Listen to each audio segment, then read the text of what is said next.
Hello, this is Compound Interest Stock Guy. In this video, we're going to be talking about what is it like to be trading a commodity.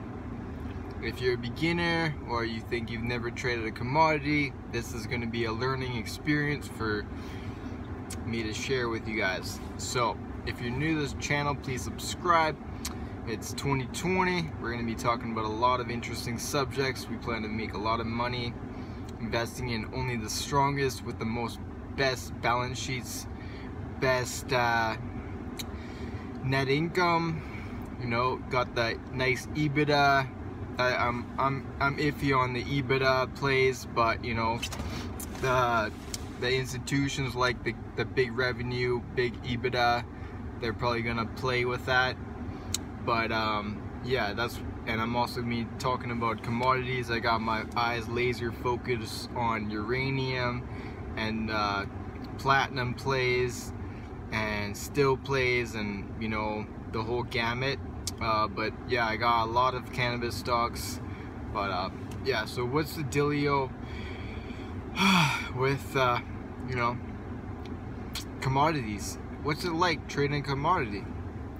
Well, I'm here to tell you, in 2019, we kind of learned what it's like to be trading a commodity. If you invested into cannabis in 2019, you learned what supply and demand is.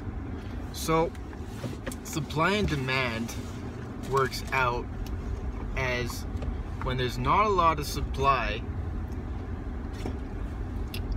and the demand's really high, the prices can go through the roof.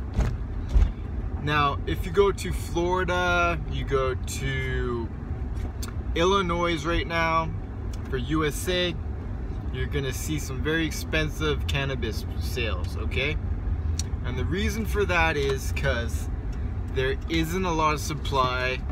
You know, these guys are working out of, they just started working out of these facilities that are like 100,000 square feet. For a population of 12.7 million, and you know, these people like cannabis, as well as people outside of the state. They come in and they want to get their cannabis. So the demand for the cannabis in Chicago was very high yesterday. So that is you know, that is basically what it comes down to with commodities. So we're seeing in the markets, I watch it, I look at the online stores, the prices come down, right? They come down. Now you got Hexo, OG Stash, you know, because the supply's gotta, what, you know, if you got something too expensive, it's not gonna sell. If they're a very small amount, you know, just if you have a lot of supply, you're not gonna be able to sell it. But if you have very little amount of supplies, then you're going to be able to keep the price up if the demand's very high. So that is effectively what the commodities work out to. So I'm going to be sharing, you know, that's exactly what 2019 came down to. And then as well as it wasn't just the actual industry. There was the stocks, the amount of IPOs, the MSOs. So when there's not that much demand, you know, and there's a lot of supply, well, that's what's happening right now. There's not a lot of appetite for these cannabis companies because a lot of them aren't profitable. But you know, that things can change when the market kind of normalizes and becomes more stronger, the growth in all these states. I'm probably going to be making a video on about how you know, cannabis is kind of just turning all like monopoly across from west to east, and then there you got the states Illinois as well as you know, Colorado in the middle. And it's just kind of like working around like a virus, right? I mean, I love cannabis. It's not a virus. But as far as it being, you know, just legalizing everywhere, it's just slowly, like it'll go south and all that stuff. So it's like in a game of Monopoly, you want to get the biggest land masses first, and then you kind of work outside, and then you get that land mass. And we're kind of just seeing all the legalization. I mean, it's a different analogy, but anyways, we're gonna get into this. What is trading commodities? So you have crude, you got natural gas, you got copper, you got nickel, you got tin, you got steel, you got zinc, you got lithium, you got platinum, you got gold, you got silver, you got rhodium. The list goes on. You can even count bananas, you got cocoa, you got soybeans, and that's effectively what commodity trading is. It's a commodity. Some are rare, some aren't so rare, and you know, it just based on the supply and demand features of it. So for example, I could have bought rhodium back when it was $600 an ounce, and you know, at the shops I would have paid $850 USD for it. And now, because there's so much demand, they're putting in more, and there's a lot of demand and there's very little supply. See, rhodium is like way rarer than gold, and platinum is even rarer than gold. So that's why I'm very bullish on platinum. And you know, if you decide you want to own some bullion or whatever, they do have bullion shops. You can accumulate some platinum if there's ever a very serious hyperinflation, which could happen in 2020 with all the pumping and the liquidity. Then your wealth can kind of stay intact, because it's going to rise and fall, even if the demand, you know, the demand for it, as is the fact that it's not being used more, it can still rise dramatically based on the fact that it's a precious metal, and it's used as an asset, and it has a value in wealth. So as if when the dollars, you know, there's more dollars in circulation, then the price of gold essentially should be going up. But I don't have enough time to explain how the corrupt banks work and Wall Street works to keep those deflated for as long as they can, but they cannot do that forever. So that's really the basis of life. And you know, the reason why rhodium and palladium can go up so much is the supply is so small.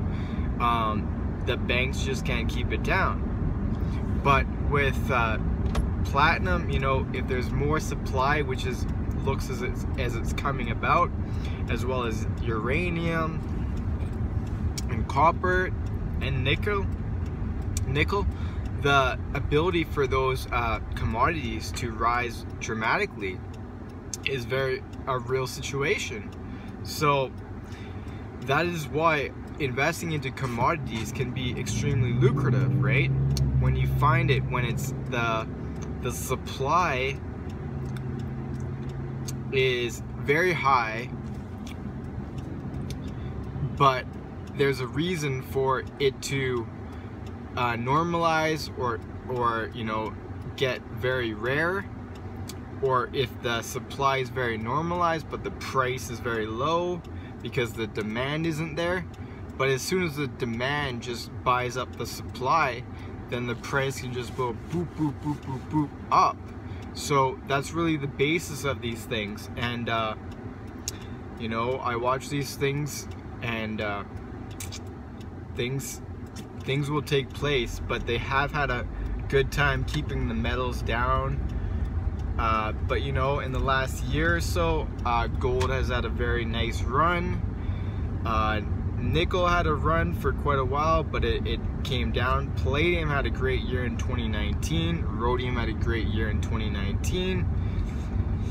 Now the price of of cannabis went down, right? So now they're finding different things as well. You know, you got the vapes, you got the beverages, so that's a different commodity price because it's not just cannabis. It's there's more of a demand for it and the supply is very low, but eventually that'll normalize. So that is the reality of commodities, and that's how it is. It's very hot in Florida, very hot in Illinois for cannabis, and eventually there will be a lot of flower just like there is in Canada, and the price will go down.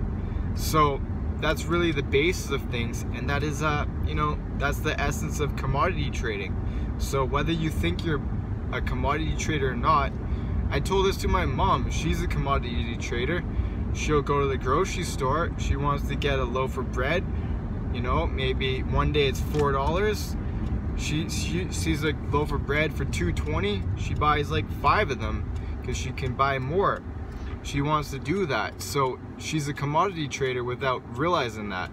She goes to Point Roberts in the USA, and she gets oil for like 20-30% cheaper.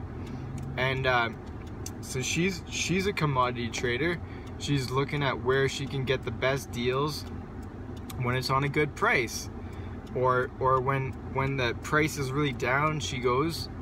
So she's a commodity trader without thinking about it. And so in the essence of the reality is that we do not need to be intimidated by becoming a commodity trader, whether you're a cannabis investor or you're into technology or you're never invested in your life. The essence of it is we are all commodity traders. So that's what I wanted to get to, the basics of commodity trading, and I hope you found a lot of value in this video on January 2nd. Keep compounding that info, listen to my lingo, and shaka, capice, I'm out.